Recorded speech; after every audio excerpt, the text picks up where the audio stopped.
All right, we went a little long on the bus. Let's move to the mid-round risks. Jagger, who you got? Nick Chubb. I'll ask you guys this. Nick Chubb got injured brutally last year, right? It was horrific. It was on prime time, and Nick Chubb is on the older end of the spectrum. Why are we still drafting him ahead of guys who aren't old and injured? Like I said, the theme for my guys is people that are near and dear to our hearts that we need to let go of, and it's Nick Chubb. I get the upside, but it's the price that I can't do. When you consider how many running backs are in Cleveland, one, Alex Van Pelt's gone. That doesn't matter. Kevin Stefanski, that's his offense. It doesn't matter. But they have Jerome Ford. They've got Pierre Strong. They just got Deontay Foreman.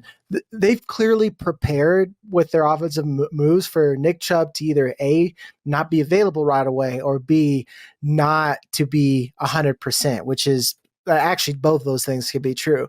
So it's really hard for me to justify drafting Nick Chubb at where he is going right now for the cost.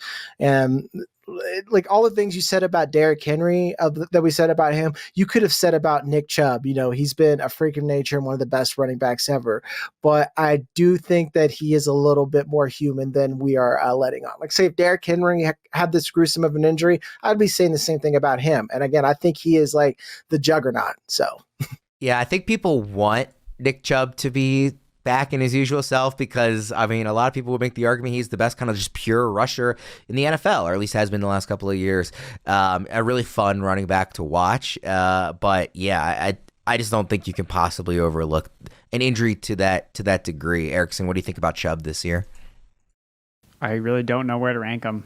To be totally honest, I kind of just have him in there because I'm like, what does the market think? Like, where is his ADP? Like, it just, I don't see how anyone can confidently rank him. Like, he's going to be this running back this year because we just don't know how he's going to return from his injury. And it's like, if I want to push my chips in on any running back returning from such a devastating injury, it would be Nick Chubb. It's true. Like Jagger had mentioned, is just like, this guy has overcome everything. He's always been on bad teams. He wakes up, averages 5 yards per carry, no matter what. But yeah, you're like, how do I have the confidence drafting this player? Like, I think I've drafted him in best ball when he falls past his ADP, but it's like, is he falling for a reason? Like, I'm only taking him because he looks like a value now, but when the report comes out that he's going to miss this first 6 weeks, he's probably going to go even later in drafts. And we just see this all the time when guys come off their ACLs to start the season. They're just not as effective another year. It's that second year removed from the ACL that they get their explosiveness back. It takes a little bit of time. So even if Nick Chubb is quote unquote healthy and playing, is he actually still the same old Nick Chubb? And they did bring in a bunch of other running backs in Cleveland. You already have question marks about the offense in general with Deshaun Watson. He's going to be starting quarterback again. So what does that really mean? So yeah, I think we just need more information really when it comes to Nick Chubb. And I think that there's a point when it's probably worth the upside to take a shot on Nick Chubb because of the talent. But where does that begin is still a big question mark. You mentioned that he's overcome a lot. He also overcame a devastating knee injury in college too, for whatever it's worth. He's 10 years. Sure. I'm just saying. We've seen him make really impressive recovery. And again, I look. If there was any running back I had to bet my life on coming off an ACL injury, I know Jagger mentioned Derrick Henry, but Nick Chubb would be right up there too. Yeah, I agree. Yeah, Erickson, who's your first mid-round risk? I'm going with Cooper Kupp. So he's a top 24 wide receiver in ADP and ECR. And I brought up this point on a couple different shows, but I think the milk is spoiled. And the milk does not become unspoiled when it comes to Cooper Kupp. How many times would you be taught lessons with the Michael Thomases where the guy gets hurt and then it's just it's never the same ever again? Injury after injury, the last 2 years with Cooper Kupp, why are we embracing this pain again? Why do we want to do this? Especially coming off career low yards per route run this past season. So he had a 26% target share, 27 in points per game, and a lot of his production was touchdown boosted. So he went over 100 yards 4 times, but was held under 55 receiving yards in his 8 other games in the 12 games that he played last year. He's going to be 31 years old. He's coming off, again, worst yards per route run. He's also coming off the worst yards after the catch per reception of his career. So all the signs of decline. Devontae Adams at least is putting up steady numbers. Cooper Kupp, we're seeing his numbers like decline as he gets older, as he gets more injured, as we see other guys emerge in the offense. Kyron Williams emerging, Puka Nacua emerging. I'm just afraid to buy into a 31-year-old receiver that's showing obvious signs of decline. And when I'm just pointing to going back to identifying busts when it comes to wide receivers, look, historically speaking, over the last 3 years, so from 2020, 2022, we've had 4 receivers over 30 years old be top 50 fantasy wide receivers. Last year, there were 9 of them. That's an outlier to me. Like, we're not going to continue to see all these 30-year-old pluses continue to produce. And really, it's more of we have more guys that are 30 years old that are still like playing and relevant, but it's not necessarily limiting the amount of bust players that we're seeing because we still saw plenty of bust. Odell Beckham, Devontae Parker, Robert Woods, Michael Thomas, again. Like, he looks like he's on the Michael Thomas trajectory, and we're going to draft him in the 3rd round. Like, I just can't touch Cooper Kupp.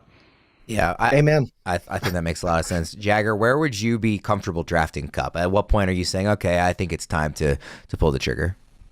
I don't understand how Kupp is getting drafted ahead of Allen, because that's where I see Cooper Kupp as is in that Allen range. You know, like I just saw Keenan Allen go like towards the 8th or 9th round, which is like arguably a little bit too high compared to like the other guys that went around there.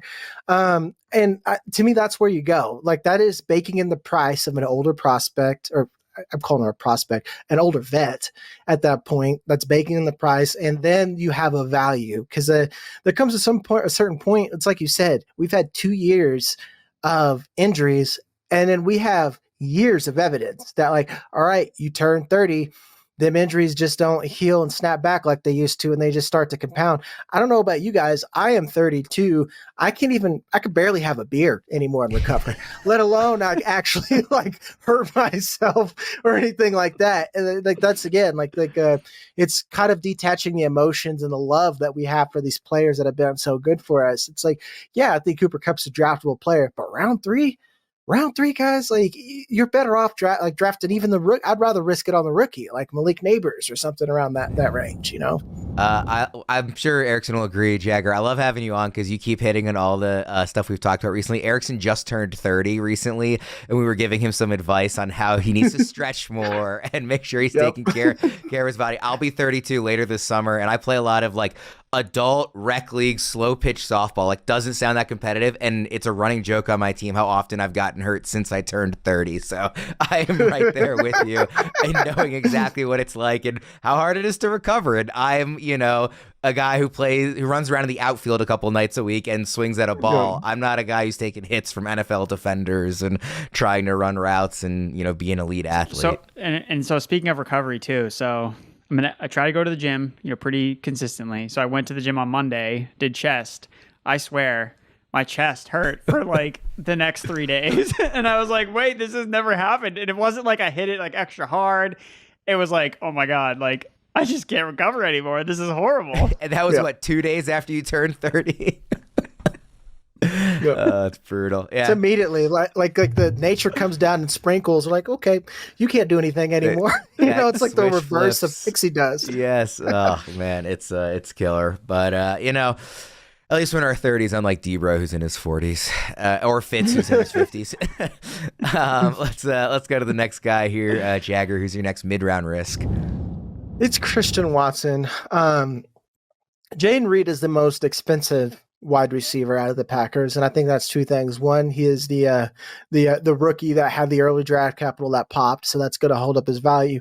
But 2, for me, he's the only one who has a clear role. I kind of alluded to this when we were talking about Debo. Matt LaFleur runs a similar offense as the 49ers do. They run that West Coast outside zone. So, and particularly they deploy the flankers and the slots all over with motion, and that's where Jayden Reed's going to live. I think he's one of the only guys who can do that. Then you have everybody else. Like, who is the X? Who is the Z? And Christian Watson is the most expensive out of these. Who is the rest? Like, who's the wide receiver 2 or 1B?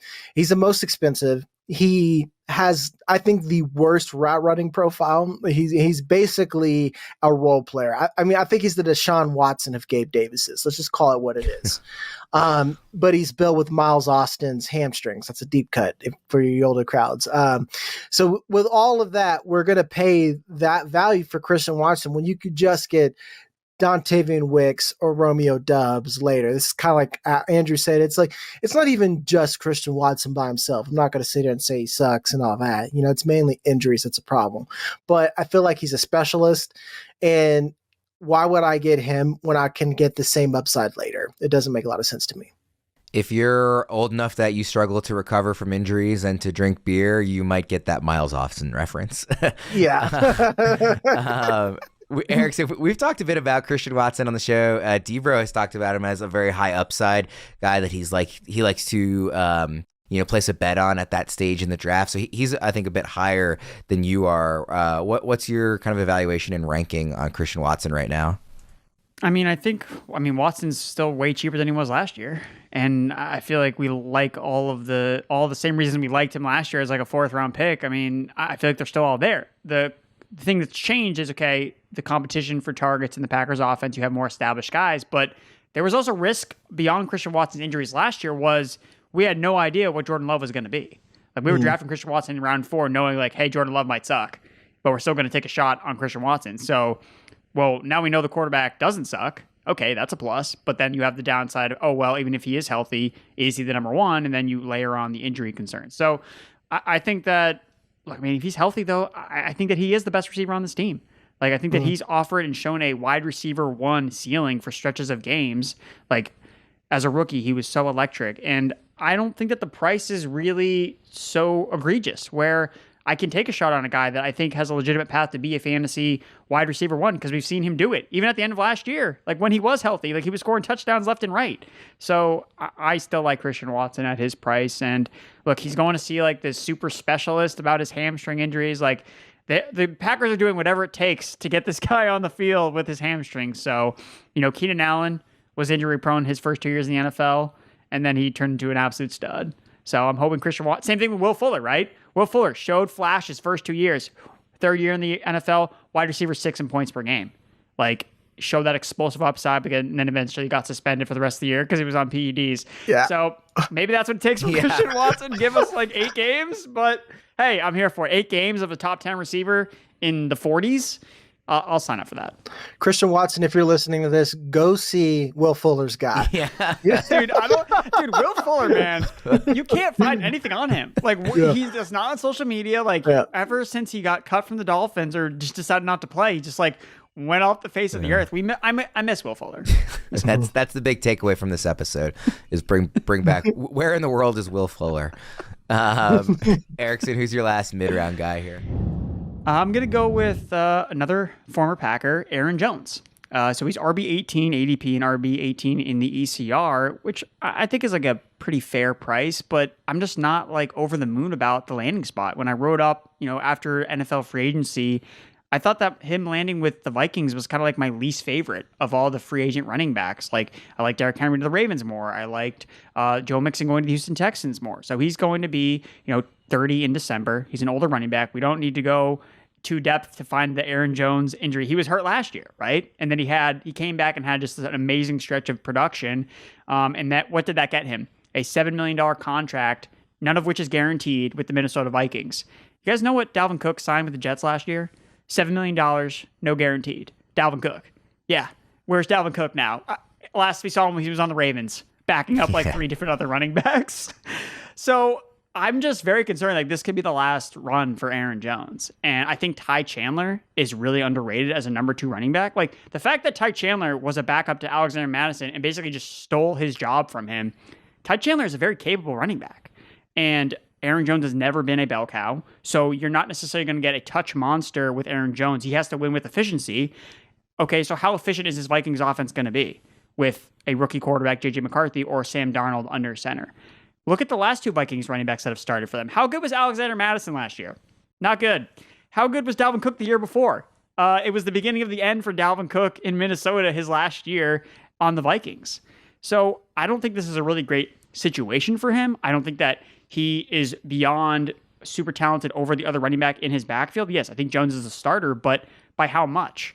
He's getting older. Like, he's not going to get more efficient as he starts to age. So we saw a guy like Austin Eckler, great pass catcher, scored a lot of touchdowns, fall off a cliff this year. Like, he's in the RB30s now. Is that where Aaron Jones is kind of going? 19% bust rate in 2022, 20% bust rate in 2023. I was not on Aaron Jones last year, and before he had this like amazing surge at the end of the year, I felt pretty good about fading Aaron Jones.